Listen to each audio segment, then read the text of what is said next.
हरिओम हरिओम। श्री गुरुभ्यो नमः। स्वागत है आप सभी का आज के इस व्याख्यान में। हम सभी लोग अष्टाध्यायी काशी का व्याख्या के साथ पढ़ना प्रारंभ किए हैं, जो कि भगवान पाणिनि के द्वारा मूल रूप में अष्टाध्यायी लिखी गई। वामन और जयादित्य दो लोगों ने मिलकर उसके ऊपर काशी का व्याख्या लिखी। काशी का व्याख्या के साथ हम लोग पढ़ना प्रारंभ किए हैं। मैंने पिछले 2-3 व्याख्यानों में पहले मंगलाचरण और फिर एक व्याख्यान में केवल अयुण सूत्र का अर्थ जाना, फिर एक व्याख्यान में हमने रिलिट सूत्र का भाव जाना, रिलिट सूत्र की क्या आवश्यकता है। अब आज हम लोग एओंग सूत्र जानेंगे। उसको जानने से पहले एक बार, जैसे अब जो व्यक्ति एकदम से शून्य से पढ़ रहा है वो व्यक्ति अभी ये नहीं जानता है अयुण इत्यादि कितने हैं, तो एक बार मैं चाह रहा हूँ कि ये 14 सूत्रों को लिख करके एक बार उनका सामान्य परिचय बता दूं संक्षिप्त में। ऊपर से एक बार दिखा दें कि 14 हैं, फिर उसके बाद इनके व्याख्यानों पर चलते हैं। तो अयुण रिलिट यद्यपि हम देख लिए हैं, लेकिन फिर भी एक बार ये जो 14 सूत्र हैं, इन 14 सूत्रों को यहाँ देखते हैं। सूत्र कौन कौन से हैं? एक अ ई उण, जिन्हें हम पढ़ लिए हैं, ठीक। दूसरा सूत्र है ऋ लृक्। तीसरा है ए ओंग। चौथा क्या है? चौथा इस तरह से देशी भाषा में ही लिखते हैं आई औच, ठीक है। ये 4 में स्वर वर्ण है, फिर उसके बाद बाकी बचे 5 में व्यंजन वर्ण है। उसको दूसरे कलर से लिखते हैं हम लोग, इन कलर का आश्रय ले लेते हैं। 5वां, ये हिंदी वाला 5 लिखें ज़्यादा ठीक है। हाँ, 5 ह य व र ट। दिख रहा है कि नहीं दिख रहा? हाँ दिख रहा है, ठीक है। 6 नंबर सूत्र है लण, और 7 नंबर भी यहीं लिख ही देते हैं। 7 नंबर यमगणनम। यमगणनम,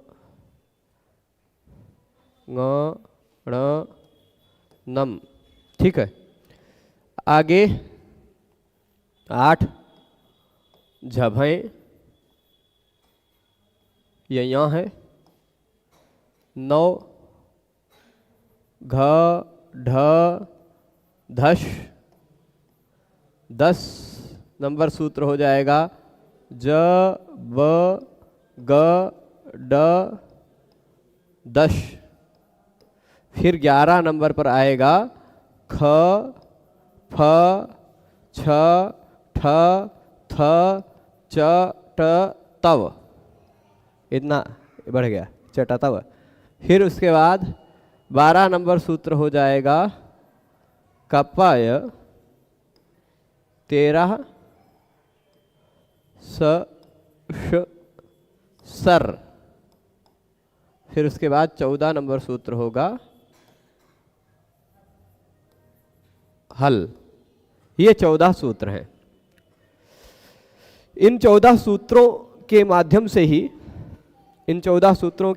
से ही हम पूरा व्याकरण जानते हैं, ठीक है। तो ये जो 14 सूत्र हैं, 14 सूत्र कौन कौन से हैं ये बातें हमने बता दी, ठीक है। अब ये जो 14 सूत्र हैं वो, इनमें से अयुण रिलिट हम पढ़ चुके हैं, बाकी बचे 12 पढ़ने हैं। संक्षिप्त परिचय यदि है इसका बता दिया जाए, यदि इसका संक्षिप्त परिचय दिया जाए तो संक्षिप्त परिचय इसका यह होगा कि अयुण और रिलिट ये दो जो सूत्र हैं ये दो सूत्र प्रारंभिक, जिनमें मूल स्वर हैं कह सकते हैं।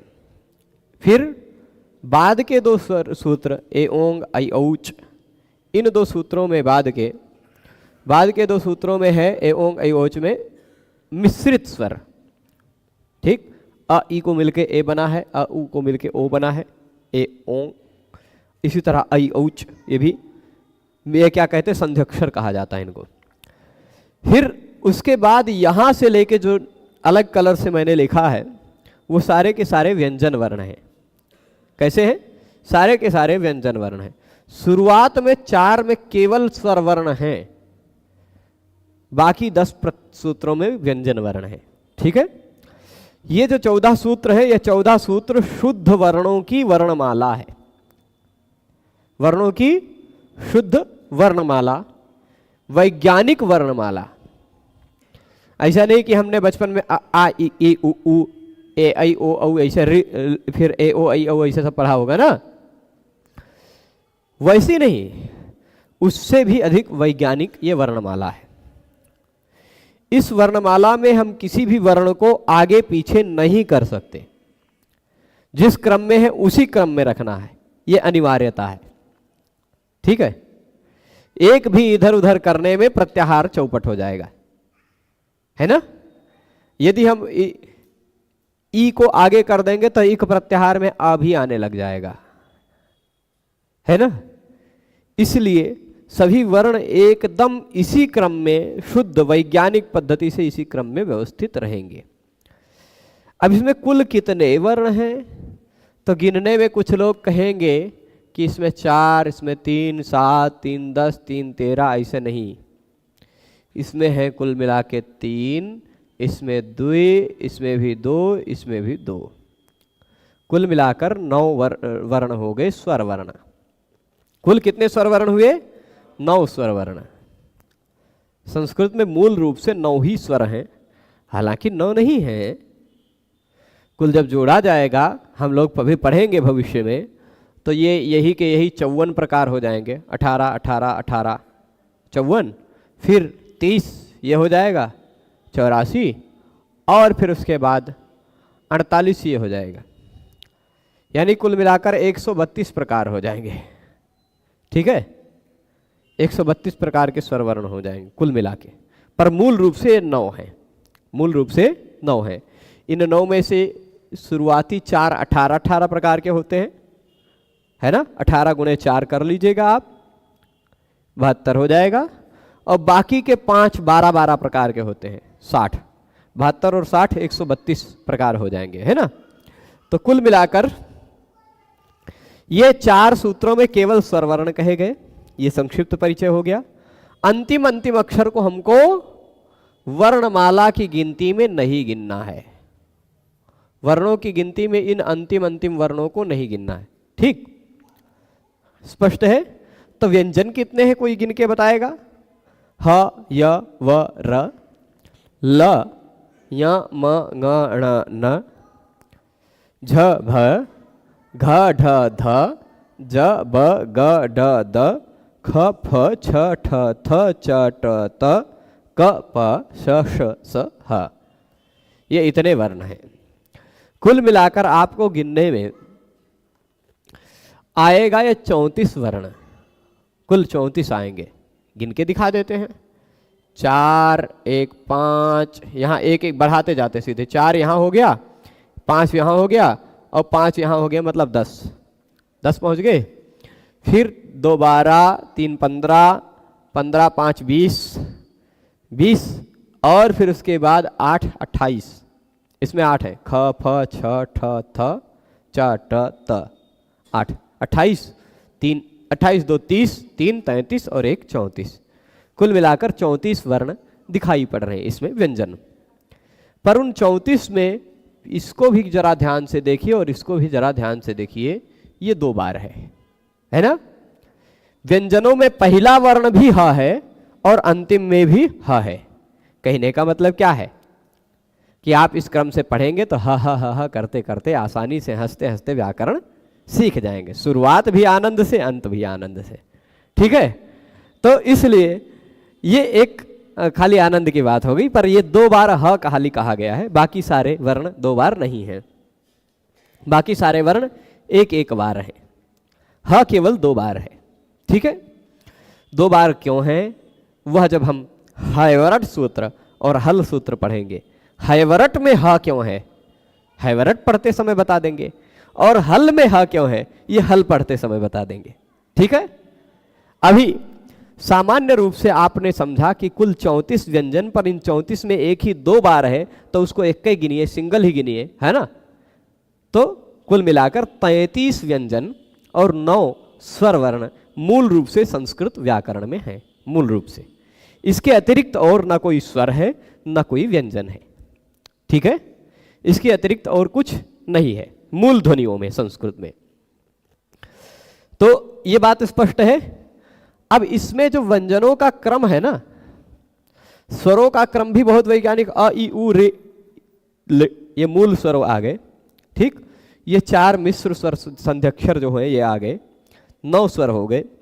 9 स्वरों के बाद जब व्यंजनों को देखा जाए तो व्यंजन में आपने यदि ध्यान दिया होगा, क ख ग घ ङ छ छ ज झ य ट ठ ड ढ ण त थ द ध न प फ ब भ म य र व श ह, ऐसे पढ़े होंगे ना, यर अलावा स श श क्षत्रज्ञ ये भी पढ़ा होगा, पर क्षत्रज्ञ इसमें नहीं मिलेगा, क्योंकि उस तरह तो फिर क्र ख्र ग्र घ्र ऐसा सब भी जोड़ना पड़ जाएगा, क्या ख्या ज्ञ घ्या सब भी हो जाएंगे ना, क्योंकि क्ष जो है वो संयुक्त अक्षर है, 2 व्यंजनों को मिलाकर बना है। त्र, त और र इन 2 व्यंजनों के संयोग से मिला है। ज्ञ, ज और य इन 2 वर्णों के संयोग से बना है ना, क और श से क्ष। तो वो सारे मूल ध्वनि नहीं है, 2 ध्वनियों के मिश्रण से है।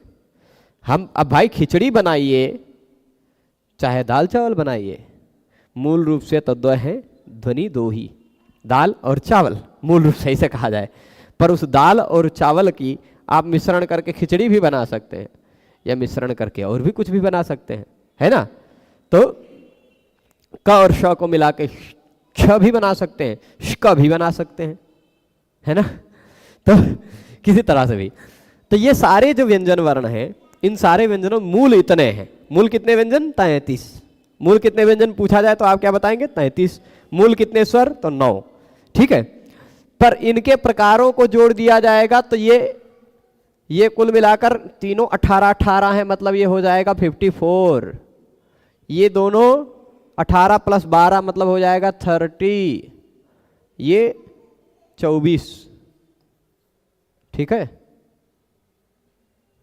इतने होगा। हाँ, और फिर ये 24, अब जोड़ लीजिए, कुल मिलाकर हो जाएगा 132 प्रकार के स्वर वर्ण। व्यंजनों में 33 तो हैं, पर 33 में ये 2 तरह के होते हैं, तो कुल मिलाकर के हो जाएगा 36 कह सकते हैं, पर मूल रूप से 33। मूल रूप से 33 कुल मिलाकर व्यंजन, इनके प्रकारों को देखा जाएगा तो 36 हो जाएंगे, है ना। तो अब ये स्वर और व्यंजन के सामान्य परिचय के रूप में हमने देखा, पर इसमें क्रम क्यों रखा? आपने क ख ग घ ङ इत्यादि पढ़ा होगा बचपन में। क को पढ़ते हैं तो उसमें क्रम अलग है, इसमें क्रम अलग है। इसमें स्वर, उसमें जब हम व्यंजन पढ़ना शुरू करते हैं क से शुरू करते हैं, और इसमें शुरू कर रहे हैं ह से शुरू कर रहे हैं, है ना। तो इसलिए यहाँ क और ह में अंतर क्या है? यहाँ का क्रम थोड़ा वैज्ञानिक है, यहाँ का क्रम लाघव संपादन करने के लिए, ठीक, लघुता करने के लिए, शॉर्टकट में बहुत सारी बातें कहने के लिए है। तो एक प्रजाति के एक गुणवत्ता वाले शब्द, एक गुणवत्ता वाले वर्ण एक साथ लिखे गए हैं यहाँ पे। तो ये य व र ल 4 आपको दिख रहे होंगे। ह को छोड़ दीजिए, अभी ह 2 बार है तो एक बार छोड़ दीजिए। य व र ल ये 4 किसी ग्रुप में नहीं है। 5 के 5 ग्रुप है ना, क ख ग घ ङ छ छ ज झ य ट ठ ड ढ ण त थ द ध न प फ ब भ म, इनमें से नहीं, इनसे बाहर वाले ये 4 वर्ण हैं। य व र ल जो अंतःस्थ कहलाते हैं, जिनके उच्चारण में मुंह से बाहर हवा नहीं निकलती। य व र ल बोलेंगे तो मुंह से बाहर हवा नहीं निकलेगी, अंदर ही हवा रह जाएगी। य तेज से बोल के आप हवा निकालना ही चाहेंगे तो वह आ की हवा निकलेगी, य की हवा नहीं निकलेगी। य बोलेंगे तेज से तो आ बोल रहे हैं उसकी हवा निकलेगी, ठीक है। य में हवा नहीं होती, अंतःस्थ है इसलिए। तो ये जो 4 वर्ण है य व र ल अंतःस्थ, जो किसी ग्रुप के नहीं है, उनको पहले रख दिया, ठीक। अतिरिक्त व्यंजन जो हैं उनसे प्रारंभ किया, अतिरिक्त व्यंजन पे ही समाप्त भी किया। देखिए स श सह, ये यारा लावा स श सह, ये जो वह शुरुआत में अंत में आ गए, फिर सभी वर्ग वाले वर्ण आते रहेंगे। देखिए मैं दूसरे कलर का कलम ले लेता हूं, इस कलर का, और दिखाता हूं। यह वरला हो गया ना, ये 4, और इसी तरह यहां सह हो गया 4। 8 जो ग्रुप के बाहर के व्यंजन है वो हो गए। बाकी बचे बीच के 25, वो 25 8 33 होता है ना, बाकी बचे 25 वो सभी ग्रुप के हैं। अब हर एक वर्ग का पांचवा अक्षर यहां आ गया, 5वां अक्षर है ये ङ यम ङ नम। ये कवर्ग का चवर्ग च छ ज झ, ये पवर्ग प फ भ म, क ख ग घ ङ, है ना, ट ठ ड ढ ण, त थ द ध न। सभी वर्ग का पांचवा अक्षर आ गया, 5वां, यानी 5 हो गए। अब 5वें के बाद बारी हुई चौथे की। इन दोनों सूत्रों में हर एक वर्ग का चौथा वर्ण है, देख लीजिए। था है, अच्छा जिस सीरियल से है, ये यहां से जस्ट पहले वाला वर्ण झ, म से जस्ट पहले वाला वर्ण भ, ग से जस्ट पहले वाला वर्ण घ, ण से जस्ट पहले वाला वर्ण ढ, न से जस्ट पहले वाला वर्ण ध है। तो झ भ घ ढ ध, ये हर एक ग्रुप के चौथे वर्ण आ गए यहां। ठीक है, 2 सूत्रों में। फिर हर एक वर्ग का तीसरा वर्ण यहां आ गया, उसी सीरियल में। देखिए झ से जस्ट पहले वाला ज, भ से पहले वाला ब, घ से पहले वाला ग, ढ से पहले वाला ड, ध से पहले वाला द, ज ब ग ड द आ गया। ये तीसरा अक्षर हो गया। 3 4 5 यानी 15 व्यंजन ये हो गए। ठीक है, ये इसलिए बता रहे हैं कि आपको मान लीजिए प्रत्याहार बनाना पड़े, कौन सा, झल, तो आप जब कहेंगे झल मतलब झभय से शुरू हुआ, यानी 5वां अक्षर उसमें नहीं आएगा झल में, आप जान जाएंगे, क्योंकि 5वां पहले खत्म हो चुका है ना। अगर आपको आ गया झय, तो झय में भी आप जान जाएंगे कि ये झ से शुरू होकर यहां तक आ रहा है, यानी हर एक वर्ग का चौथा अक्षर आएगा, तीसरा आएगा, दूसरा आएगा, पहला आएगा, झय। इसलिए यदि कह दिया गया जश, तो आपको पता चल जाएगा कि तीसरा चौथा आ ही नहीं सकता, उसमें हर एक वर्ग का तीसरा अक्षर ही आएगा, जश। यदि कह दिया गया झश, तो आप जान जाएंगे झ से जस तक, तो हर एक वर्ग का दूसरा और तीसरा ही अक्षर, तो चौथा और तीसरा अक्षर ही आएगा। ये इस कारण बता रहे हैं इस सीरियल को। ठीक है, झ से लेकर श तक। अच्छा, एक व्यक्ति ने अच्छा सुझाव दिया था कि प्रत्याहार क्या है, आज शॉर्टकट नेम, आजकल जैसे डॉक्टर, ऐसा सुझाव दिया था। डॉक्टर को संक्षिप्त में क्या कह देते, DR, पहला और अंतिम अक्षर ले लिया, है ना। वैसे ही प्रत्याहारों में भी होता है। झश मतलब यहां झस पूरा आ गया, झ भ घ ढ ध ज ब ग ड द, है ना, वो उस तरह का है। तो अब तीसरा हो गया। अब इसके बाद देखिए ख फ छ ठ थ, यहां सीरियल बदल गया है। देखिए झ से पहले वाला छ यहां आया, ज से पहले वाला छ यहां आया, ब से पहले वाला फ यहां आया, है ना, ग से पहले वाला ख यहां आया, उलट गया क्रम, ये तीनों का क्रम उलट गया। और ड द का ठ थ वो वही रह गया, उन दोनों का अंतिम 2 का क्रम रह गया वही, पहले 3 का क्रम उलट गया। क्यों उलट गया? क्योंकि छव इत्यादि प्रत्याहार में क्रम न बदले। आगे प्रत्याहार जब हम पढ़ेंगे, छव प्रत्याहार में ठ थ को लाना था, फ ख को नहीं लाना था। छव प्रत्याहार में अगर उसी सीरियल से रखते तो छव प्रत्याहार में छ ठ त यही इतना ही चाहिए, छ ठ थ च ट त। पर अगर छ को पहले रख देते तो छव में ख भी आ जाता, वो जरूरत नहीं थी। इसलिए यहां इन तीनों का सीरियल बदल लिया गया, खाली 3 वर्णों का।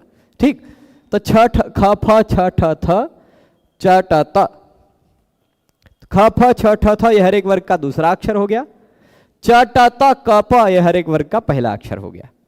तो 5 4 3 2 1 इस क्रम में सारे व्यंजन हैं, शुरुआत में अंत में एक्स्ट्रा व्यंजन है, पहले एकदम प्रारंभ में 4 सूत्रों में स्वरवर्ण है। ये 14 सूत्रों की वास्तविकता है।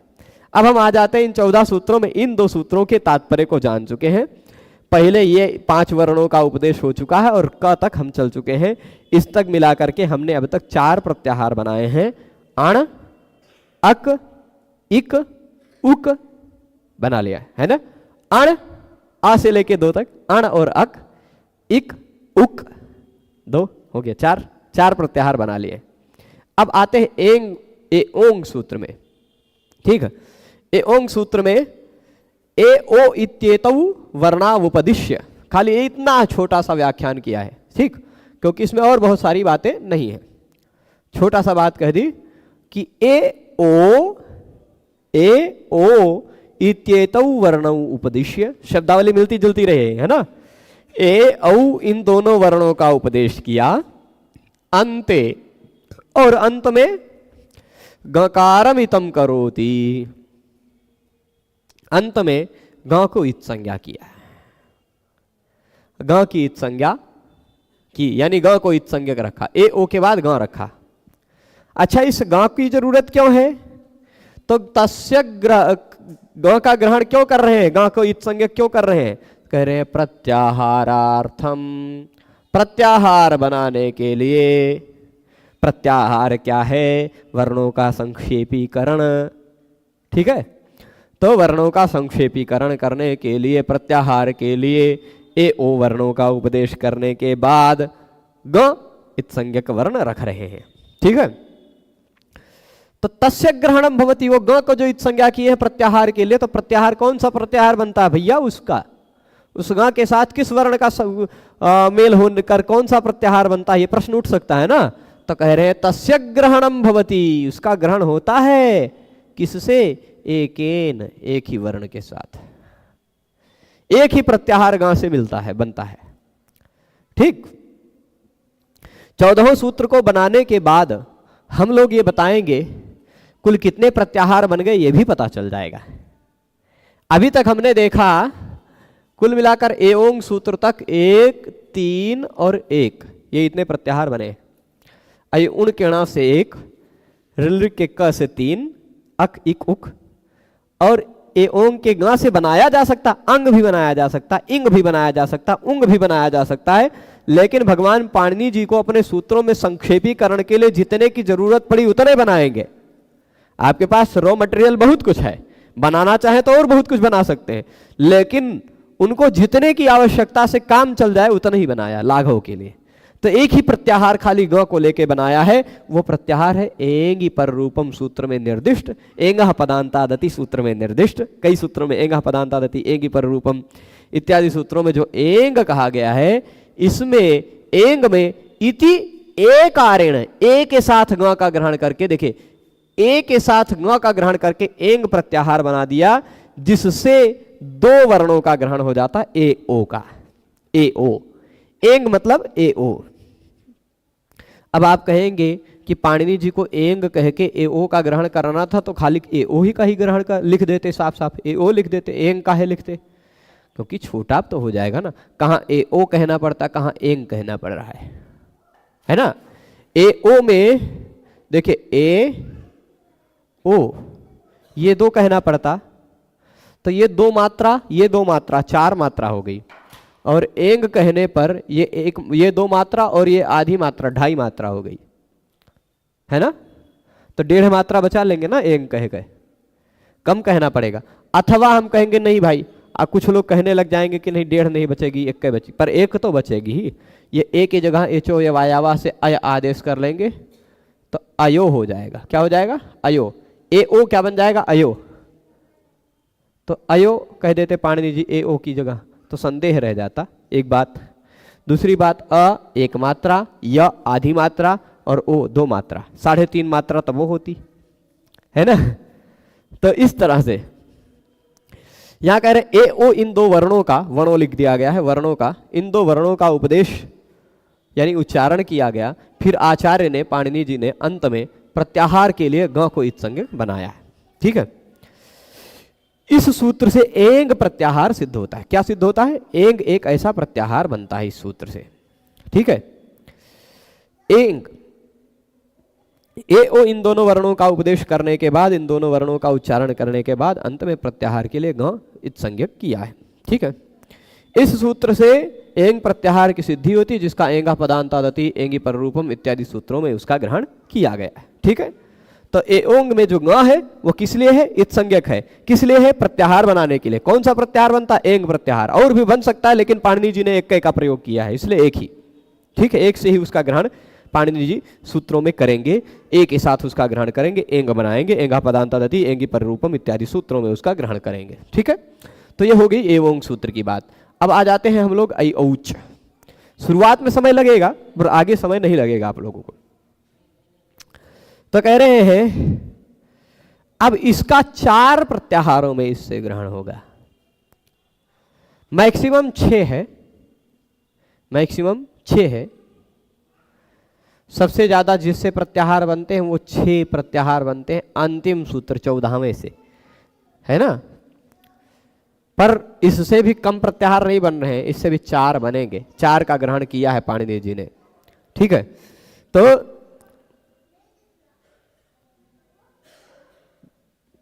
बिल्कुल वो जो प्रत्याहारों की स्थिति है कौन कौन से हैं, कितने हैं, मैं अंत में बताऊंगा। यह मात्रा वाला दोबारा से बता दें, मात्रा नहीं समझ में आती।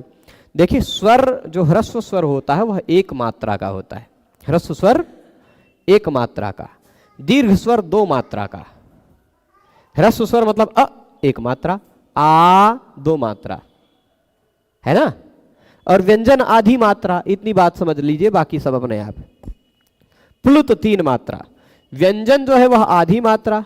तो ये 2 मात्रा, ये 2 मात्रा, लेकिन ये क्या करें, ए ओ 2 मात्रा, लेकिन च आधी मात्रा है।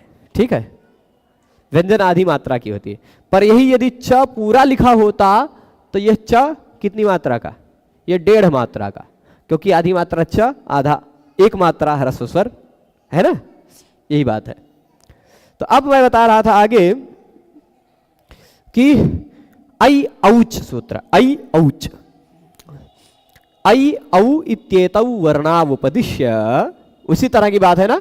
ऐ औ इन दोनों वर्णों का उपदेश किया और पूर्वांश। अच्छा एक बात गौर से देखिए, इससे पहले के सूत्र में, इससे पहले के सूत्र में ए ओ इत्येतौ वर्णावुपदिश्य पूर्वांश नहीं कहा है ना। पूर्वांश इस सूत्र में नहीं कहा है। अच्छा पिछले सूत्र में ऋलृक में पूर्वांश कहा है। ऋलृक में देखिए यहां पूर्वांश कहा है ना। ए ओंग में पूर्वांश नहीं कहा, अयोच में फिर से पूर्वांश कहा।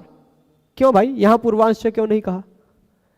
क्योंकि पूर्व वर्णों के उपदेश का कथन वो आप लोगों को पता है, यहां कहने की आवश्यकता इसलिए नहीं है क्योंकि पूर्व वर्णों के साथ इस गा का एक को प्रत्याहार बनते नहीं है ना। पूर्व वर्णों के साथ इस गा का कोई प्रत्याहार नहीं बनता, इस गा का प्रत्याहार केवल इसी ए के साथ बन जाता, इसलिए यहां पूर्वांश नहीं कहा। पर ये अयौच में क्यों पूर्वांश कहा? क्योंकि अयौच में च के साथ पूर्व वर्णों का भी प्रत्याहार बनेगा, च के साथ पूर्व के वर्णों का भी प्रत्याहार बनेगा, अच इच सब जगह बनेगा ना। उसी तरह ऋलृक में भी क्यों कहा? क्योंकि ऋलृक में पूर्व के वर्णों का भी अक इक अयुण के अ इत्यादि का ग्रहण हुआ था, है ना। इसलिए पूर्वांश कहना पड़ेगा। जहां जहां पिछले के सूत्रों से भी प्रत्याहार बन रहा है वहां वहां पूर्वांश कहेंगे ही। तो ए औ ए आई औ इन दोनों वर्णों का उपदेश किया और पूर्व के वर्णों का भी उपदेश हो ही चुका है ना। पूर्व के कितने वर्णों का उपदेश हो चुका है? 7 वर्ण हो चुके हैं ना, अ यु ऋ ए ओ। तो इसके बाद पूर्वांश अंते, ये इतने 7 2 9 वर्णों का अब तक उपदेश हो गया है। अंते चकारम इतम करोति, इन 9 वर्णों के अंत में च को इत संज्ञक बना रहे हैं। क्यों? प्रत्याहारार्थम। प्रत्येक का उत्तर ही आएगा प्रत्याहारार्थम, प्रत्याहारार्थम, प्रत्याहार बनाने के लिए। अच्छा तो उसका कितने प्रत्याहारों में ग्रहण होता है यह बता दीजिए। अयुण के ण का एक सूत्र में एक वर्ण के साथ प्रत्याहार में ग्रहण होता है, अण बनता है। ऋल के का 3 के साथ प्रत्याहार बनता है, अक इक उख। ए ओंग के ग का 1 के साथ ही प्रत्याहार बनता है, एंग। पर अयोज के च का कितने के साथ प्रत्याहार बनेगा? तो कह रहे तस्य ग्रहणम भवति चतुर्भिः, उसका ग्रहण होता है 4 सूत्रों के 4 वर्णों के साथ और 4 प्रत्याहार बनता है। उस च का तस्य ग्रहणम मतलब उस च का ग्रहण होता है 4 वर्णों के साथ। 4 प्रत्याहार बनाने के लिए कौन से 4 वर्णों के साथ उसका ग्रहण होगा? तो 4 ये यहां दे रहे हैं, 4 लाल लाल अक्षर में, है ना। कौन कौन से 4 के साथ उसका ग्रहण होगा, तो यहां बता रहे हैं, देखिएगा, ये अचह परस्मिन पूर्व विधौ, यहां अचह आ के साथ चा का ग्रहण है ना। अच, अच एक प्रत्याहार है। इको यणचि अच, वहां भी अच ही है ना। तो अ के साथ चा का ग्रहण है। अचह परस्मिन पूर्व विधौ इति अकारेण, अचह अचह कह दिया, मतलब और भी कहीं भी अच मिल जाए वहां सब जगह ही ले लीजिएगा। अनचिच अच, वहां भी अच दिखाई पड़ा, जहां भी अच मिल जाए। अचह परस्मिन पूर्व विधौ इत्यादि सूत्रों में अ के साथ उसका चा का ग्रहण दिखाई पड़ता है। इत्यादि इच एकाचोम प्रत्ययवच्च, इस सूत्र में इच, इच है, इच, ई के साथ चा का ग्रहण दिखाई पड़ता है ना, ई के साथ। अचह परस्मिन पूर्व विधौ में अकारेण, आ के साथ है ना, इति अकारेण। इच हमें इति कारेण, इकार के साथ भी ई का ग्रहण है, इच्छा का ग्रहण है इकार के साथ भी। और एचो यवायावह में ए के साथ ग्रहण है, अ ई ए। और फिर वृद्धिरादैच, ऐच, ऐ के साथ, इति ऐकारेण। वृद्धिरादैच पहला ही सूत्र है, वहां ऐच बनेगा। तो च के साथ 4 प्रत्याहार बनाया है पाणिनि जी ने। यद्यपि च, ये देखिएगा यहां मैं लिख रहा हूं, फिर से यहां ध्यान दीजिएगा, यह ऐऔच से पहले हमने 3 सूत्र और पढ़ लिया है। अ ई उण, दूसरा ऋलिक, फिर ए ओंग, ये 3 पढ़ लिया है ना। चौथा है ऐऔच, ऐओं ऋलिक ए ओंग ऐऔच। अब इस चा से पहले देखा जाए तो 3 2 5 2 7 वर्ण आ रहे हैं, लेकिन सातों के साथ इसका प्रत्याहार नहीं बनेगा। नहीं, 7 का 2 और ले लीजिए, 9 वर्ण आ रहे हैं, चा से पहले 9 वर्ण आ रहे हैं, पर 9 के साथ उसका प्रत्याहार नहीं बनेगा, 4 के साथ प्रत्याहार बनेगा।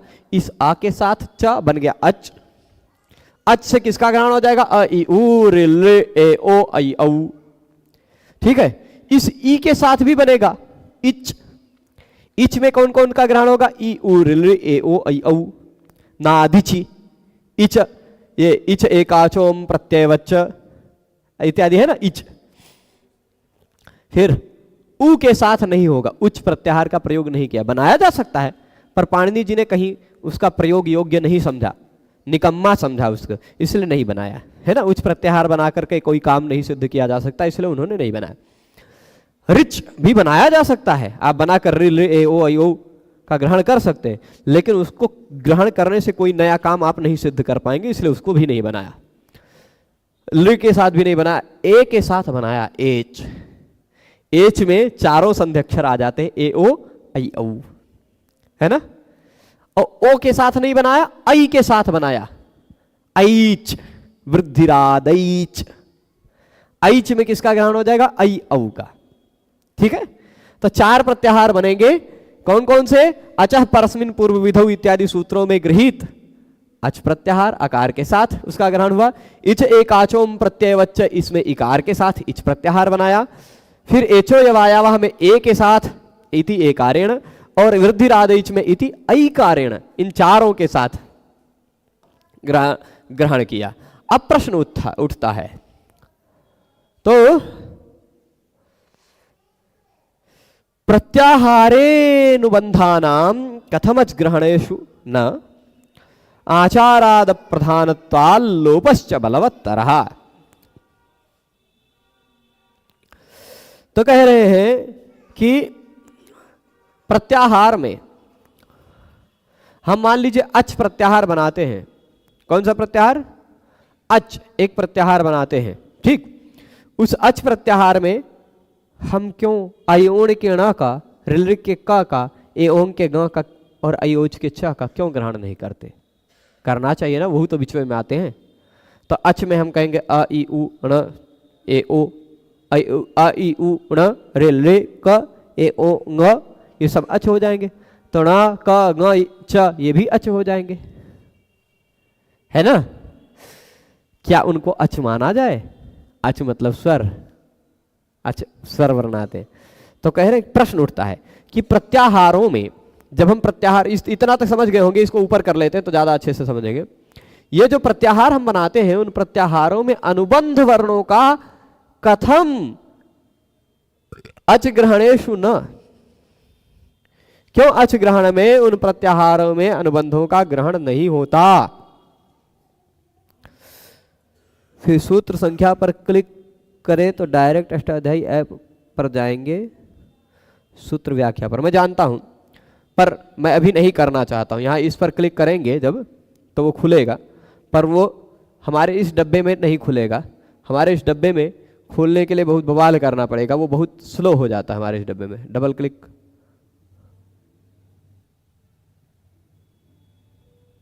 नहीं खुलेगा। ये खुलेगा यद्यपि, लेकिन काफी समय लगाकर खोलेगा। ये देखिए आ गया है, वो खुल गया है। यहां इसको छुएंगे तो दिखेगा ये,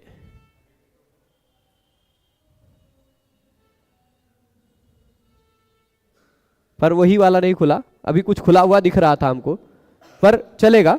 अष्टाध्यायी.com से वो उसकी व्याख्या खुल जाएगी। मोबाइल में देखेंगे तो इसका क्या है, ये एंड्रॉइड सिस्टम है पर ये थोड़ा सा स्लो है।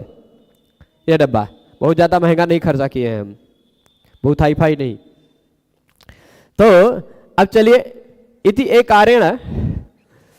अब फिर आगे क्या कह रहे हैं, प्रत्याहारे अनुबंधानाम कथम अजग्रहणेषु न। प्रत्याहारों में जब हम अच का ग्रहण करते हैं, अच इत्यादि का वर्णों का ग्रहण करते हैं, है ना, तो क्यों अनुबंधानाम ग्रहणम न। तो कह रहे हैं आचारात, आचार के कारण, अप्रधानत्वात्, क्योंकि वो सारे अनुबंध अप्रधान है, प्रधान नहीं है, और लोपश्च बलवत्तरः, और लोप भी ज्यादा बलशाली होता है। ठीक है, ये तीन कारण बता रहे हैं। चलेगा, इसको और थोड़े अच्छे से समझते हैं। प्रत्याहारेनुबंधानाम, प्रत्याहारों में अनुबंधानाम कथमच ग्रहणेषु न, अच का ग्रहण करने में कैसे उन प्रत्याहारों का ग्रहण नहीं होता। हे भगवान, तो कथम अच ग्रहणेषु अनुबंधानाम ग्रहणम न भवति, ये प्रश्न उठ रहा है। यदि ग्रहण करने लगेंगे तो क्या क्या समस्या आएगी, थोड़ा सा कल्पना करिए। तब तो हमको आई उण के ण को, रिल के क को, ए ऊंग के ङ को, इन सबको भी स्वरवर्ण मानना पड़ेगा। इको यणचि इत्यादि नियम तब भी लगेंगे जब बाद में ण हो, है ना। हरिणा एक शब्द बन रहा है, हरिणा, हरिणा में र के बाद ई है ना, उसके बाद अणा है, अणा भी अच है, ई के बाद अच आ रहा है, तो ई को यण करने लग जाएंगे ना। उसी तरह ये कह लीजिए का भी अच हो जाएगा, ग भी अच हो जाएगा। ये सारी बातें होंगी समस्या। और देखते हैं इसमें क्या बात कही गई है।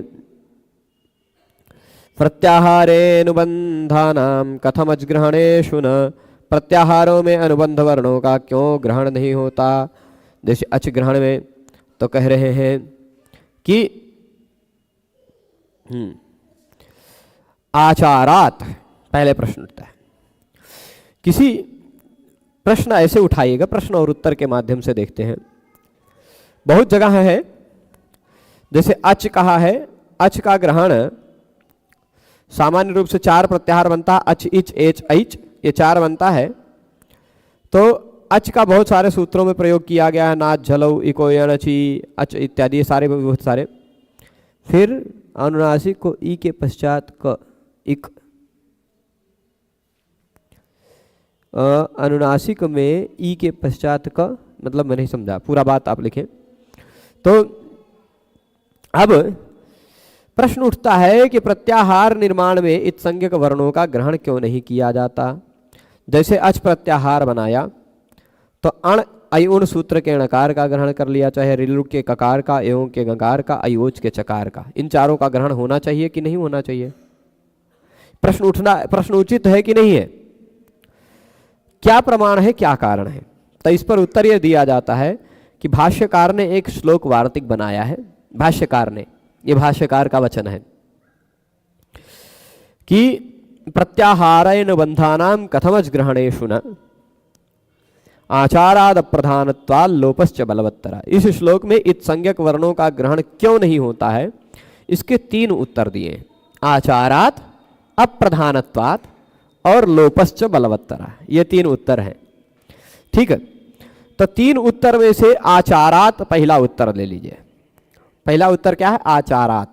आचार ही ऐसा है, व्यवहार ही ऐसा है कि उन अनुबंधकों का ग्रहण नहीं किया जाता। तो आचार क्या है भाई?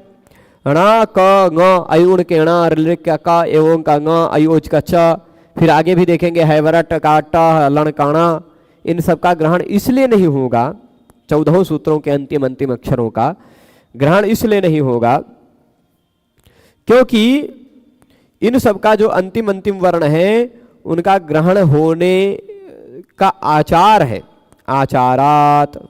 तो कह रहे हैं आचार न होने का आचार है। प्रत्याहार के मध्य में विद्यमान इत्संज्ञक वर्णों का प्रत्याहारों में ग्रहण किया जाएगा तो लोक में ऐसे बहुत सारे प्रयोग बनने लगेंगे जो शिष्ट नहीं है, अशिष्ट बहुत सारे शब्द बनने लग जाएंगे, है ना। शेष सभी सूत्रों का एक अक्षर नाम के अनुसार अध्ययन करवा दे, ये बात है, ये बात है।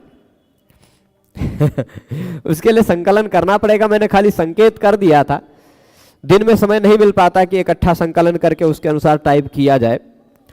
आजकल विद्यालयों में इतना काम हो गया है कि आतंक है काम का, पर प्रयास करेंगे, आपने कहा है। तो जब 14 सूत्र पूरे हो जाएंगे तो एक साथ संक्षेप में उसको भी बता देंगे। प्रयास करेंगे, यदि किसी दिन समय मिल गया टाइप कर ले गए उसको तो दिखा देंगे, ठीक है। तो खाली हमने ऐसा संकेत पहले अयुण में इसलिए कर दिया था कि आप लोग जाने कि उस तरह से भी अर्थ लिया जाता है। हमारी परंपराओं में उस तरह का भी अर्थ लेने का वर्णन मिलता है, ठीक है। तो आचारात, जैसे अब हम बता रहे हैं, उदाहरण देखिएगा। यदि अच प्रत्याहार में ऋलिक के का भी हम ग्रहण करने लगे तो यहां देखिए पाणिनि जी का क्या आचरण है। पाणिनि जी तीसरे ही सूत्र में तीसरे या चौथे सूत्र में न धातु लोप आर्ध धातु के है ना, चौथा सूत्र है, वहां उन्होंने ऐसा शब्द प्रयोग किया, आर्ध धातुक कहा है। अब जैसे देखिए ऊ के बाद क है, अब ऋलिक का क यदि हम स्वर वर्ण मान लें, इक, क्योंकि अच मान लेंगे, यदि अच के अंदर उसका भी ग्रहण तो होगा ही।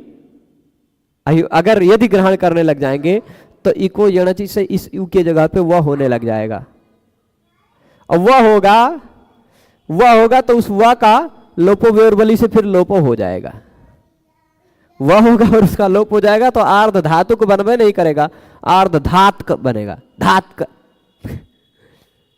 है ना। और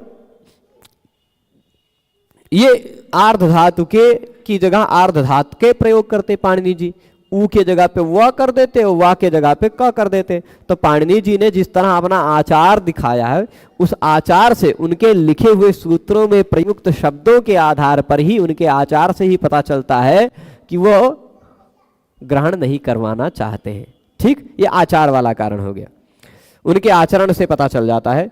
इसी तरह हाँ, अप्रधानत्वात्, आचारात अप्रधानत्वात्, दूसरा कारण क्या बता रहे? अप्रधानत्वात्, अप्रधान है ये सारे, अयुण के ड़, ऋलिक के क, एवं के क, ङ इत्यादि प्रधान नहीं है, वो अप्रधान है। क्यों? क्योंकि ण के सिवाय अन्य सभी स्वर हैं। यदि 4 लोगों के ग्रुप में यदि 3 एक प्रजाति के हैं, एक अलग प्रजाति के हैं, तो वो चौथा वाला अप्रधान हो जाएगा ना। तो अयुण में ण 3 तो स्वर हैं, एक ण व्यंजन दिखाई पड़ रहा है, अर्धी मात्रा वाला दिखाई पड़ रहा है तो वो अप्रधान हो जाएगा। इसी तरह रे ऋक में री और ली के सिवाय जो क है वह अप्रधान हो जाएगा। ए ओंग में जो ग है वह अप्रधान हो जाएगा, है ना। आई औच में च वह अप्रधान हो जाएगा, प्रधान नहीं रहेगा। सर्ववर्णों के साथ व्यंजन कहाँ प्रधान हो पाएगा।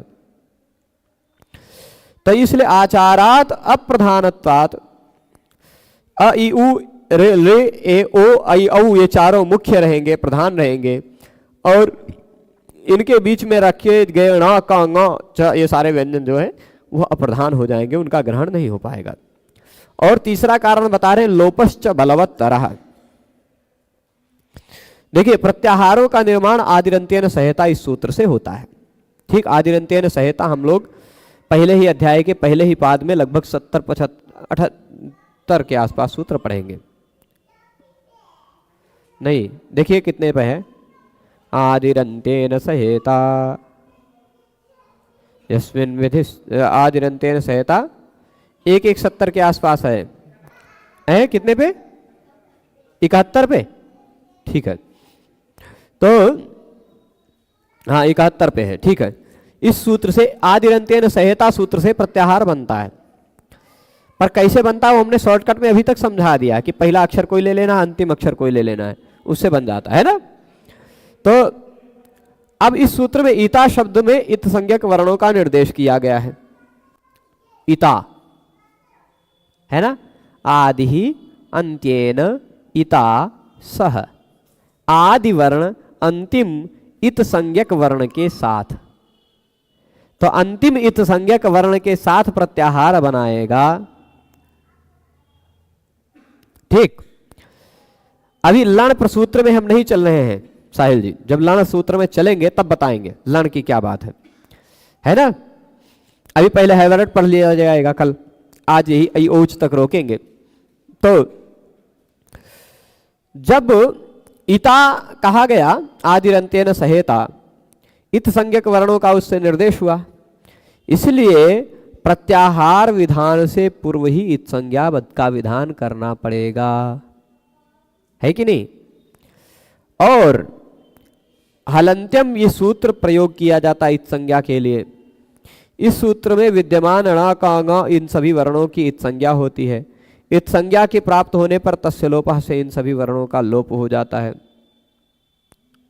ठीक, इसलिए प्रत्याहार निर्माण से पूर्व ही इत संज्ञक वर्ण लोप हो जाते हैं। यह लोप नित्य है, पर होने के कारण आदिरंत्येन संहिता इस अपेक्षा से बलशाली है, इसलिए ण क ङ आदि व्यंजनों की में प्रत्याहारों का ग्रहण नहीं होता। ठीक, प्रश्न उठता है कि लोपश्च बलवत्तरः है। लोप करने के लिए, एक तो प्रत्याहार बनाने के लिए जो सूत्र है आदिरंत्येन संहिता वह है 1-1-71, है ना। और लोप करने वाला सूत्र जो है वह 1-3-9।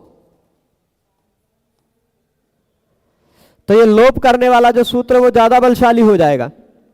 इस कारण ये जो प्रत्याहार में जो इत संज्ञक वर्ण दिखाई पड़ रहे हैं वो लुप्त हो जाएंगे। लोपश्च बलवत्तरः, ये 3 कारणों से आचार है इसलिए ग्रहण नहीं किया जाता है, वो सभी अप्रधान है इस कारण भी नहीं ग्रहण किया जाता है, और लोप हो जाना भी ज्यादा बलशाली कार्य माना जाता है, इस कारण से भी नहीं होता। ठीक है, ये 3 बता दिए। अब कह रहे वर्णेषु ये वर्णैक देशाः वर्णांतर समानाकृतयस् तेषु तत्कार्यं न भवति तच्छायानुकारिणो हिते न पुनस्त एव पृथक प्रयत्न निर्वर्त्यम ही वर्णम इच्छन्त्याचार्याः नुड्विधि लादेश विनामेषु ऋकारे प्रतिविधातव्यम तस्मान् नुड्विहलः इति नुड्विधौ ऋकारग्रहणम् आनृधतुः आनृधुः कृपोरोलः इति लादेशे ऋकारग्रहणं क्लृप्तः क्लृप्तवान् रसाभ्यां नोनः समानपदे इति विनामे ऋकारग्रहणं कर्तॄणाम इत्यादि। ठीक है, प्रश्न उठता है कि वर्ण में जो वर्ण के एक देश हैं वो किसी दूसरे वर्ण के समान आकृति वाले हैं, उनमें यह कार्य नहीं होता। ये सारा प्रश्न उठता है। इस प्रश्न में है विस्तार है, प्रश्न भी विस्तृत है और इसका उत्तर भी है विस्तृत, कि आचार्य लोग चाहते हैं कि प्रत्येक वर्ण मूल रूप से कौन कौन सा होता है, वर्ण किसे कहते हैं, जिन वर्णों में प्रत्येक वर्ण के उच्चारण में अलग अलग प्रयत्न लगे वो वर्ण होते। अ अलग प्रयत्न है, ई अलग प्रयत्न लगेगा, अलग स्थान अलग प्रयत्न है ना, कुछ कुछ का प्रयत्न एक जैसा रहेगा तो स्थान अलग रहेगा। तो पृथक प्रयत्न निर्वर्त्याः, तो इसलिए इन सारी वस्तुओं की व्याख्या हम लोग कल पढ़ेंगे। और फिर उसके बाद ये प्रश्न का उत्तर भी यहाँ दिया है कि चलेगा, कोई दिक्कत नहीं। फिर हैवरट सूत्र कल पढ़ेंगे और हैवरट में हा के ग्रहण का क्या प्रयोजन है संभवतः ये भी कल हम लोग जानेंगे। आज इस विषय को यहाँ रोकेंगे। कुछ प्रश्न उठते हैं, उन प्रश्नों का मैं थोड़ा सा संक्षेप में जल्दी से उत्तर दे देता हूँ कि अष्टाध्यायी हिंदी व्याख्या की पुस्तक कौन सी मिलेगी। अष्टाध्यायी हिंदी व्याख्या सहित पुस्तक आप लेना चाहें, जो भी लोग यहाँ भी बहुत सारे बच्चे पूछते हैं, तो उन सभी के लिए भी ये है कि जो पुस्तक है वो पुस्तक काशिका वृत्ति ईश्वर चंद्र जी ने लिखी है। अष्टाध्यायी काशिका हिंदी व्याख्या के साथ मिला करके ईश्वर चंद्र जी हैं एक, उन्होंने लिखी है। इस वीडियो के डिस्क्रिप्शन में उसका लिंक दिया हुआ है, यदि नहीं होगा तो वो पड़ जाएगा, ठीक है। तो पहले वीडियो के डिस्क्रिप्शन में तो है ही, इसके डिस्क्रिप्शन में है कि नहीं है ये है, ठीक है। उसके पीडीएफ की लिंक है, ठीक है, उसके पीडीएफ की लिंक है, वहाँ से जा करके आप पीडीएफ डाउनलोड करके देख सकते हैं।